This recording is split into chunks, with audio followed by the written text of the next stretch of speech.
시는 1937년 스탈린의 이주 정책 때문에 연해주를 벗어나는 고려인들의 이야기를 다루고 있습니다. 말이 이주지, 이주의 끝에 죽임이 기다리고 있는 것만 다를 뿐, 저 1937년의 스탈린의 고려인 강제 이주는 아우슈비츠를 향해 가는 열차와 별반 다를 것이 없어 보입니다. 선생님의 시는 이 거대한 사건을 어떤 면에서는 요약적으로 설명하면서 동시에 그 시간 속으로 가서 재현적 내러티브를 보여주고 계십니다. 사건의 크기가 너무 크기 때문에 서술의 톤도 극히 절제되어 있고요. 선생님의 북방 시들의 여러 화자들 중에 하나인 시인 곧 사초가 되는 화자인 것 같습니다. 역사적 사건의 재현이 가지는 기억하기의 적극성을 생각한다면 이 시의 잉여가 무엇이 되는지 창작의 배경과 관련된 말씀을 조금 더 부연해 주시면 좋겠습니다. 사실 저한테 북방이라는 거는 그냥 공간적 개념보다도 시원, 궁극, 사랑 이런 것들의 동의어입니다. 이 북방이라는 공간은 이제 우리 문학사 쪽으로 얘기하자면 1920년대 중반에 파인 김동완에 의해서 처음 우리 문학 공간으로 들어왔죠. 그리고 30년대에 백석과 이용학 또는 다른 몇몇 북방 시인들에 의해서 우리 문학 공간으로 확장됐죠. 그러나 해방과 분단 과정을 거치면서 이 공간은 잊혀지고 또 사라지는 공간이 됐습니다. 그래서 제가 이 북방에 천착하고 북방에 관한 작품들을 계속 쓰는 것은 한마디로 얘기하면 온전한 상상력 회복. 이게 제가 생각하는 북방 시를 쓰는 태도입니다. 사실 북방 그러면 우리가 잘 알고 있는 것 같지만 실제로 잘 몰라요. 삼국 통일이 이루어진 이후에 그 이후에 이 북방이라는 공간은 그냥 다른 민족들하고 경쟁하고 싸우고 또 처절하게 어떤 뭔가를 지켜내기 위한 어떤 생존의 공간 이런 공간이었던 것 같아요. 그리고 근대로 들어왔을 때 이 북방이라는 공간은 한마디로 끝없는 순환과 고통의 공간이죠. 그래서 저한테 이 북방이라는 것은 어떤 차단된 삶의 어로고 단절된 역사의 현장이고 또 잊혀져간 오래된 어떤 정감의 고향 그런 동시에 어떤 채울 수 없는 어떤 결핍과 그리움의 진원지가 저한테는 북방이 되는 겁니다. 그래서 이 공간에서 제가 주목한 거는 그 공간에서의 살았던 사람들입니다. 상고시대 때부터 지금까지. 특히 제가 주목한 거는 이 공간이라는 것이 계속 치열하게 싸우거나 또 생존을 위한 고통의 공간이거나 순환의 공간이었지 않습니까? 거기에서 살았던 그 나약한 사람들 그리고 자신은 감당할 수 없는 그런 압도적인 상황 속에서 때로는 주저앉기도 하고 때로는 울면서 좌절하기도 하고 그러면서도 끝까지 포기하지 않았던 저는 그런 사람들을 저의 표현으로 하면 허기처럼 밀려오는 그리운 사람들이다 이렇게 표현하거든요. 저는 그 사람들을 제가 기억해 줘야 된다고 생각합니다. 그래서 저는 적어도 제 문학 공간에서 그리고 좀 더 나아가면 우리 근대 문학 공간에서 정말 주목해야 될 사람들 중에 한 사람이 이 사람들이다. 이 사람들이야말로 어떤 역사의 진정한 주인공이고 그들이 있었기 때문에 오늘의 우리가 있었다. 저는 그렇게 믿고 있습니다.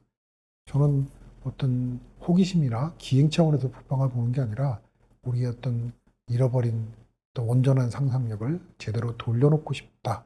그리고 그거를 우리 독자들과 다 같이 함께 나누고 싶다라는 생각이 제 전체적인 북방에 대한 생각입니다. 네. 파인이나 용학의 시적 계승자로서의 선생님의 자의식도 잘 보여주는 답변이셨던 것 같고요. 무엇보다 이 1937년의 강제 이주에 대해서 만약에 제가 이 사건을 눈여겨봤다면 저는 분노라는 감정이 먼저 일어났을 것 같은데 선생님은 오히려 그 어떤 시련 속에서도 그것을 삶을 살아가는 에너지로 바꾸려고 했었던 그런 정서들을 더 강하게 붙잡고 계시고 그런 맥락에서 그들의 생활 공간이자 지금 우리 여기 살고 있는 우리 모두의 시원의 공간으로서의 북방을 계속해서 천착해 가고 계시는 것이 아닌가 이런 생각이 드네요. 또 선생님의 네 번째 시집 너눈에 수록된 나는 고려 사람이다 같은 시를 보면 그것들의 현재의 값이 무엇인가 그런 문제들에 대해서 지금 지금 여기에 관점에서 어떻게 볼 것인가라고 하는 문제의식도 선생님은 잘 보여주고 계신다 이런 생각이 들었습니다. 그럼 이쯤에서 선생님의 작품 앞서간 사람들의 길을 한번 청해 듣겠습니다. 앞서간 사람들의 길. 칠흑의 길을 앞서간 이들을 따라 바다를 닮은 호수를 품은 내륙 도시를 지난다. 호반을 둘러싼 아름드리 오동나무, 굽고 비틀리고 휘어진 굵은 가지 마디마디. 먼저 이 길을 간 사람들의 삶이 그랬을지니 더디게 오는 여름 저녁 놀랄에서 편지를 쓴다. 누군가 꼭 한번 읽어줄. 엉엉 울며 혹은 눈물을 삼키며 그렇게 걸어간 사람들에 대하여, 그 슬픈 그늘에 대하여. 상해, 가흥, 무한, 남경, 그리고 중경. 한 발짝도 내다볼 수 없는 녹무자욱한 길을 더듬으며 사랑하는 이를 위해 일기를 쓴 사람. 토굴에 웅크려 떨며 누군가를 기다리던 사람. 다시 그날이 와도 숙명처럼 그 길을 묵묵히 갈 사람들에게 철일은 들국화라도 만나면 물소리, 새소리, 벌레소리, 아이들 제잘거리는 소리를 담아 가만히 들꽃 소식과 함께 바람에 실어 보내리니 고맙다고, 고마웠다고. 그래서 나 오늘 다시 이 길을 간다고. 무심히 여름 벌판을 적시는 강물에도 길이 있다고. 길 넘어 다시 길이 있다고. 이 작품을 보면 확실히 초기의 선생님의 시창작이 어디를 향하고 있는지 짐작하게 하는 것 같습니다. 작품을 쓰고 발표하던 당시의 시들은 탈근대를 몸소 체현하고 있을 때였던 것 같은데 선생님은 우직스럽게 역사 속으로 향하고 있습니다. 물론 첫 시집에서는 역사적 시간과 동시에 공간을 가로지르는 횡단도 많았죠. 그 역사를 되짚는 선생님의 행보 속에는 모종의 빚갚기가 보이는 것 같기도 합니다. 문학의 역사적 사명이나 시의 역할에 대한 소견을 조금 말씀해 주시면 좋겠습니다. 네. 지금 읽었던 시는 사실 저가 북방의 길로 본격적으로 들어가는 맨 앞에 있는 시입니다. 2008년인가 제가 학생들하고 같이 백범 김구를 주제로 해서 상해에서부터 중경까지 그 임시정부의 길을 쭉 따라간 적이 있는데 그때는 정말 많이 울었습니다. 그러니까 시인의 태도라는 건 애이불상, 슬퍼하되 상하지 않는 정도. 이게 거리 유지가 굉장히 중요하지 않습니까? 근데 그때는 막 많이 참기도 했지만 어느 지점에 가서는 통곡하듯이 울었던 것 같아요. 저를 정말 통곡하게 만들었던 거는 사실 백범 김구 선생이라든지 그런 임정 지도자들이 아니었습니다.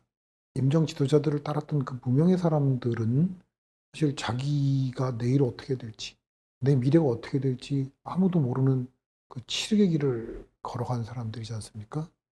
근데 이분들을 보면서 놀라웠던 거는 이분들이 그 이동하고 하루하루를 막 숨죽여 살면서 일기를 써요. 그리고 편지를 씁니다. 그리고 아이를 낳고 사랑을 합니다. 그래서 저는 그걸 보면서 이 속에서도 삶은 계속되는구나. 저 사람들이 이러한 삶 속에서 일기를 쓰고 누가 읽을지도 모르는 편지를 쓰는 그런 모습들을 보면서 정말 이렇게 밤에 막 방에 들어가서 펑펑 울었어요. 그러면서 제가 이 사람들에 대해서 꼭 써야 되겠다. 그리고 이 사람들이야말로 우리가 꼭 기억해야 될 사람들이다. 이런 생각을 갖게 해준 것 같아요. 근데 이제 이런 생각을 갖게 된 저의 가장 큰 출발점은 제가 이제 소위 말하는 요즘 청산 대상인 586 세대라는 데 있습니다. 제가 저희 세대가 유난히 그런 사회 현실의 문제, 역사 문제 이런 것들에 굉장히 관심이 많습니다. 근데 정작 저는 저희 또래들에 비해서 좀 등단이 늦었어요. 이때 저를 가장 강박에 몰아넣었던 화두가 뭐냐면 또래보다 늦지 않았는가. 시대보다 늦지 않았는가? 이런 것들이 저를 굉장히 뭐랄까 많은 생각 속에 또는 이걸 계속 내가 하는 게 의미가 있는가? 이런 생각 속에 계속 몰아놨던 것 같아요. 그때 이제 제 눈에 띄었던 게 제가 2000년이 되고 하니까 어떤 글로벌이라는 얘기도 나오고 뭐 탈경계 얘기도 나왔지 않습니까? 그래, 경계를 뛰어넘어서 어떤 공간과 공간을 뛰어넘어서도 소통되는 어떤 이야기들이 있지 않겠는가. 그런 걸 한번 써봤으면 좋겠다. 그래서 어떤 경계를 뛰어넘어서 소통하는 그 무엇, 그거를 제 시 속에 한번 담아보려고 노력을 많이 했었습니다. 사회역사적 상상력에 기반해서 어떤 시공간을 뛰어넘는 시, 그리고 많은 사람들이 같이 공감하고 소통하는 시. 그래서 사실 저희 문학과는 조금 낡을 수도 있지만 저는 오소독수한 것이 가장 낡은 것이고 가장 새롭다라고 말하거든요. 제가 생각하는 문학 또는 시는 한 시대 또는 한 사회 구성체의 정신적 지용도가 문학이라고 생각하거든요.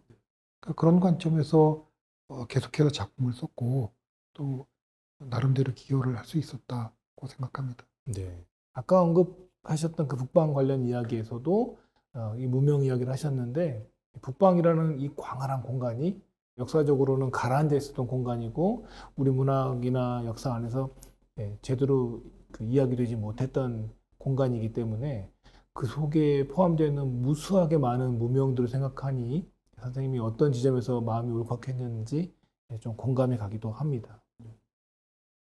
우문현답을 기대하면서 짧은 질문 하나 더 드려봅니다. 번역, 또 초청 업무 등 문학 교류 사업에서 선생님보다 경험이 많은 사람을 찾기가 어렵지 않을까 싶은데요. 시를 쓸 때도 이런 경험들이 일정하게 반영되지 않을까요? 번역 가능한 시를 쓴다는 것 어떨까요? 최상의 시는 번역이 가능할까요? 선생님의 견해를 여쭙고 싶습니다. 또한 번역의 문을 통과하기 위해서 관련한 사업 경험을 바탕으로 할 때 우리의 시가 생각해야 될 것들이 있다면 어떤 것들이 있을지 한 말씀 부탁드리겠습니다. 오늘 받은 질문 중에 가장 어려운 질문을 하신 것 같아요. 보통 우리가 시를 불린 문자다 이렇게 표현하지 않습니까? 그 문자로 성립되기 어려운 게 시다. 근데 그게 번역해서 통할 수 있느냐라는 질문을 주시니까 당혹스럽고 어려운 질문인 건 맞습니다. 근데 저는 여기 이 점에서 제가 가장 많이 하는 얘기 중에 하나가 결국은 문학이 어떤 방식으로 표현하느냐를 생각했었을 때 저한테 많이 떠오르게 하는 사람이 월레 소인카라는 작가입니다. 아프리카 검은 대륙에 최초의 노벨 문학상을 안겨준 그 월레 소인카라는 분이 한 말이 내 소설은 치료약이 아닙니다. 내 소설은 두통거리입니다. 우리 삶이 왜 이렇게밖에 살 수 없는지, 또 우리는 왜 이렇게밖에 못하는지, 우리 사회는 왜 이렇게 흘러가는지, 이런 수많은 질문에 대해서 아주 고통스럽게 질문하는 것이 내 소설입니다는 얘기했거든요. 저는 문학이라는 것 자체는 이런 진정성을 가진 질문을 가지고 있느냐, 그리고 그 질문에 충분한 사유를 하고 또 충분한 어떤 결론을 끌고 내고 있느냐가 아주 중요하다고 생각하거든요. 바로 그 지점이 번역 가능하면서도 불가능한 지점이라고 생각을 합니다. 다만 제가 오래전부터 대산문화재단에서 일을 했고 또 번역원에서 일을 하는 과정에서 제 일 중에 하나가 한국 문학을 번역해서 해외에 소개하는 일이었지 않습니까? 시가 가장 소통하기 어렵다는 건 맞는 것 같아요. 이게 내 의도하고는 제대로 전달하는 게 이 100%는 불가능하고 어떤 때는 절반도 안 되는 느낌도 받거든요. 그러나 이때 제가 생각하는 거는 결국 독자라는 지점인 것 같아요. 시인은 독자를 의식하고 써야 된다. 그래서 여기서 말하는 건 독자에 영합해야 된다는 뜻이 아니라 내가 하고자 하는 이야기가 독자에게 어떻게 전달될 수 있을 것인가에 대해서 늘 고민하고 또 내 독자의 폭을 넓게 봐야 된다고 생각해요. 가끔 저는 내 시를 단 한 사람만 알아주더라도 그거로 만족한다 이런 얘기 할 때 그 말은 맞기도 하고 틀리기도 하다고 생각하거든요. 문학 작품이라는 거는 이현승 시인도 학생들한테 그렇게 말씀하시는 걸로 알고 있는데 작가의 손에서 떠나면 더 이상 작가의 것이 아니고 독자의 것이지 않습니까? 그랬을 때 독자들이 이 작품을 어떻게 읽고 어떻게 교감하고 다른 사람들하고 소통할 것인가를 생각한다면 좀 독자의 복을 넓게 생각하고 또 독자의 입장에서 쓰는 것이 매우 중요하겠다.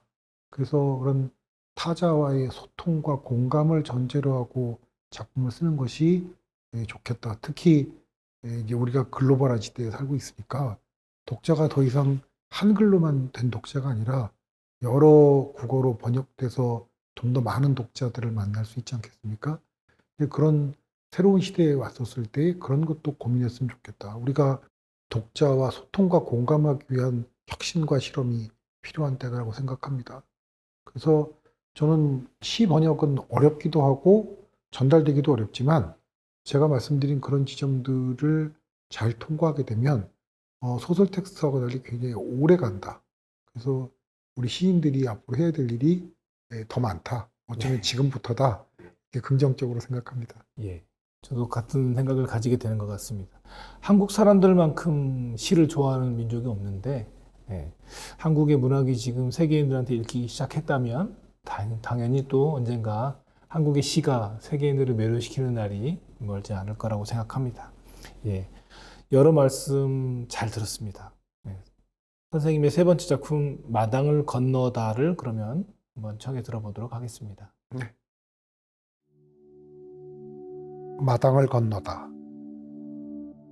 그 여름밤도 남자 어른들은 돌아오지 않았다. 여인들이 지키는 남쪽 지방도시 변두리 개량한옥.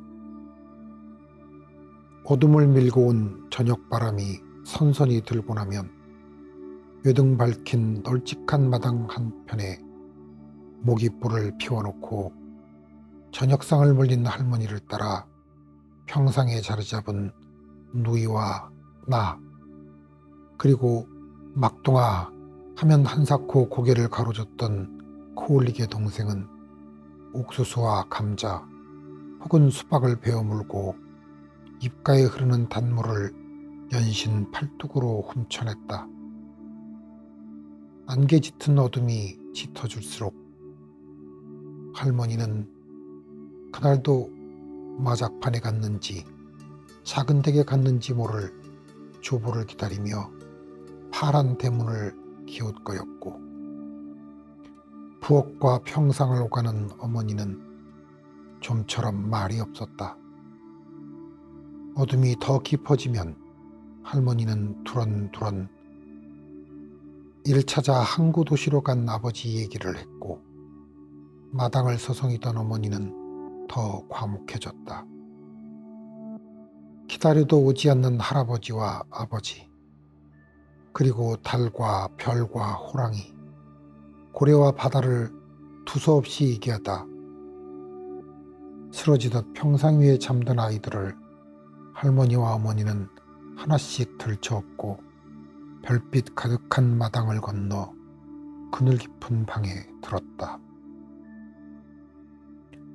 그런 밤이면 변소 옆 장독대 항아리 고인물에 기다림에 지친 별똥별 하나 떨어져 웅숭 깊게 자고 갔다.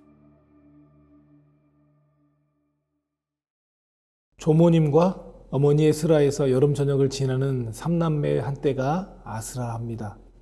마지막 행에 기다림에 지친 별똥별 하나 떨어져 웅숭 깊게 자고 갔다. 아이 화자의 기다림이 아련하게 스며 있는 것 같습니다. 이 그리움과 기다림이 선생님 시의 한 뼈대라는 느낌을 가지게 되네요. 오늘 제가 사형으로 모시는 선생님과 이야기를 나눠보았습니다. 인터뷰와 인터뷰어의 거리에서 보는 선생님의 모습이 문학사의 시인으로 또 다르게 다가오는 것 같습니다. 선생님 오늘 어떠셨는지요? 예, 뭐 제가 가장 좋아하는 후배 시인 그리고 저의 작품 세계에 대해서 가장 이해가 깊은 그 동료 시인하고 이런 이야기를 할 수 있어서 참 행복한 시간이었습니다. 간만에 이렇게 해서 약간 좀 격식을 갖추고 문학 얘기를 하니까 이것도 참 새로운 즐거움이구나 이런 생각을 했습니다. 또 초대해 주셔서 아주 감사합니다. 오늘 긴 시간 동안 진솔한 인터뷰 해주셔서 너무 감사드립니다. 고맙습니다.